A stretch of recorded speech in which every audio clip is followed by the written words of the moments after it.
प्रिय विद्यार्थी साथियों नमस्कार। यह वीडियो मध्य प्रदेश राज्य के समस्त विश्वविद्यालयों के महाविद्यालयों में पढ़ने वाले बीकॉम सेकंड ईयर के विद्यार्थियों के लिए बनाया गया है।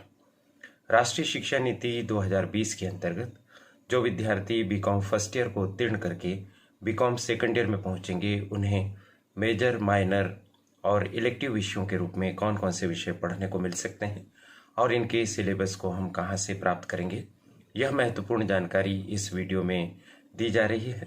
यह करियर एडवाइस चैनल है, इसे आप सब्सक्राइब कर दीजिए, बेल आइकॉन भी प्रेस कर दीजिए। यह आपके करियर और स्टडी का सच्चा साथी है, इसके साथ सदैव बने रहिए।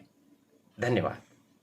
विद्यार्थी साथियों, बीकॉम सेकंड ईयर की अगर हम बात करें तो मेजर सब्जेक्ट के तौर पर कौन से विषय हैं, माइनर सब्जेक्ट के रूप में कौन से विषय उपलब्ध हैं, हम आपको बताते हैं। मेजर सब्जेक्ट के रूप में दो विषय आपको पढ़ने पड़ते हैं, जैसा आपको ज्ञात है। तो मेजर सब्जेक्ट में इस बार सेकंड ईयर में आप फर्स्ट पेपर के रूप में निगमीय लेखांकन, जिसको आप अंग्रेजी में कारपोरेट अकाउंटिंग कहते हैं, वह पढ़ेंगे। और सेकंड पेपर के तौर पर आप पढ़ेंगे परिव्यय लेखांकन, जिसको अंग्रेजी में कॉस्ट अकाउंटिंग कहते हैं। ये तो हो गई मेजर सब्जेक्ट की बात। अब हम जाते हैं माइनर सब्जेक्ट की तरफ। माइनर सब्जेक्ट को हम हिंदी में गौण विषय कहते हैं और गौण विषय के रूप में इस बार सेकंड ईयर में आपको पढ़ने को मिलेगा व्यावसायिक सांख्यिकी, बिजनेस स्टैटिस्टिक्स। तो इस तरह से ये गौण विषय की भी बात हो गई है। अब हम बात करते हैं वैकल्पिक विषय की। तो कॉमर्स के अंतर्गत जो वैकल्पिक विषय रखे गए हैं उनमें से कोई एक वैकल्पिक विषय आपके महाविद्यालय के द्वारा आपको पढ़ाए जाने के लिए चुना होगा। कुछ महाविद्यालयों में एक से अधिक वैकल्पिक विषय भी हो सकते हैं, उनमें से किसी एक वैकल्पिक विषय का आपको चयन करना है। मैं आपको सूची बता देता हूं कि कौन कौन से वैकल्पिक विषय बीकॉम सेकंड ईयर के विद्यार्थियों के लिए पढ़ने हेतु उपलब्ध है। ध्यान रखिए, सामान्यतः इनका चयन आपके कॉलेज के कॉमर्स डिपार्टमेंट के द्वारा किया जाता है और वो आपके हित में जो विषय अच्छा होता है उसे चुनकर आपको पढ़ाने की व्यवस्था करते हैं। फिलहाल अगर हम उच्च शिक्षा विभाग मध्य प्रदेश शासन की तरफ की व्यवस्थाएं देखें तो उच्च शिक्षा विभाग ने कुल 9 विषय वैकल्पिक विषयों के रूप में सूचीबद्ध किए हैं, जिनमें से कोई एक विषय लेने की बात रहेगी। कौन कौन से विषय हैं? पहला विषय है व्यावहारिक अर्थशास्त्र, एप्लाइड इकोनॉमिक्स। दूसरा है निगमीय विधि, कारपोरेट लॉ। तीसरा है वित्तीय बाजार परिचालन, फिनेंशियल मार्केट ऑपरेशंस। चौथा है प्रबंध के सिद्धांत, प्रिंसिपल्स ऑफ मैनेजमेंट। पांचवा है कार्यालय संगठन और प्रबंधन, ऑफिस ऑर्गेनाइजेशन एंड मैनेजमेंट। छठा है विज्ञापन, विक्रय संवर्धन एवं प्रबंधन, पर्सनल सेलिंग एंड सेल्समैनशिप। सातवां है introduction to ASP.NET and C। आठवां है पर्यटन विपणन, टूरिज्म मार्केटिंग।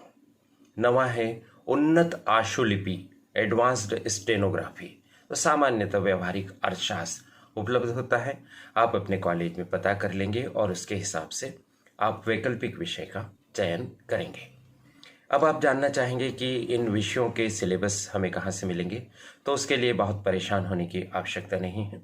इसी वीडियो के डिस्क्रिप्शन बॉक्स में आप जाइए, आपको एक लिंक मिलेगी, उस लिंक को क्लिक कीजिए। जैसे ही आप उस लिंक को क्लिक करेंगे तो आपके सामने एक टेबल ओपन हो जाएगी। उस टेबल में सबसे पहले वाले कॉलम में संख्या दी है जहां 1 लिखा हुआ है, उसके पश्चात वाणिज्य संकाय, वाणिज्य या कॉमर्स लिखा है, फिर मुख्य विषय लिखा है, उसमें दोनों पेपर के नाम है, निगमी लेखांकन और परिव्यय लेखांकन। उसके सामने एक PDF बना है, उस PDF को अब आप क्लिक कीजिए। ओपन करेंगे तो मेजर विषय के दोनों पेपर्स के सिलेबस आपको उपलब्ध हो जाएंगे। उसके बाद गौण विषय लिखा है और उसमें PDF का एक आइकॉन बना हुआ है, वहाँ पर व्यावसायिक सांख्यिकी या बिजनेस स्टैटिस्टिक्स नहीं लिखा है। लेकिन जैसे ही आप गौण विषय वाले PDF फाइल को क्लिक करेंगे तो आपके सामने बिजनेस स्टैटिस्टिक्स या व्यावसायिक सांख्यिकी का सिलेबस ओपन हो जाएगा। इसके बाद अगले कॉलम में आप जाएंगे तो वैकल्पिक विषय लिखे हैं 9, जिनकी अभी चर्चा की है, और प्रत्येक वैकल्पिक विषय के सामने एक PDF फाइल का आइकॉन बना हुआ है। आप सारे ही सिलेक्ट करके देख लीजिए, सिलेबस को पढ़ के देख लीजिए। हो सकता है कि आपके कॉलेज में सुविधाएं हों अधिक विषय उपलब्ध हो और उनमें से कोई चुनना हो तो सिलेबस देखकर भी आप अंदाज लगा सकते हैं कि कौन सा विषय आपके लिए बेहतर रहेगा। यह अत्यंत महत्वपूर्ण जानकारी थी जो वर्ष भर आपके काम आएंगी। जैसा कि आप जानते हैं कि पढ़ाई का सबसे पहला चरण होता है सिलेबस प्राप्त करना, उन्हें समझना और फिर बिंदुवार सिलेबस के एक एक पॉइंट को लेते हुए अपनी पढ़ाई को आगे बढ़ाना। ऐसे ही विद्यार्थी मेरिट में स्थान बनाते हैं और अपने विषय के बहुत ही ज्ञाता और मास्टर बनते हैं। आगे चलकर वो प्रोफेसर और लेक्चरर भी बन पाते हैं। इतनी महत्वपूर्ण बातें साझा करने का अवसर मुझे करियर एडवाइस चैनल ने दिया। इसके लिए चैनल की संचालिका प्रीति गुलवाने जी और उनकी परिश्रमी टीम के प्रति बहुत बहुत आभार। आप सभी को शुभकामनाएं। कृपया बताइए कि अब आप किस विषय पर वीडियो चाहते हैं। नमस्कार।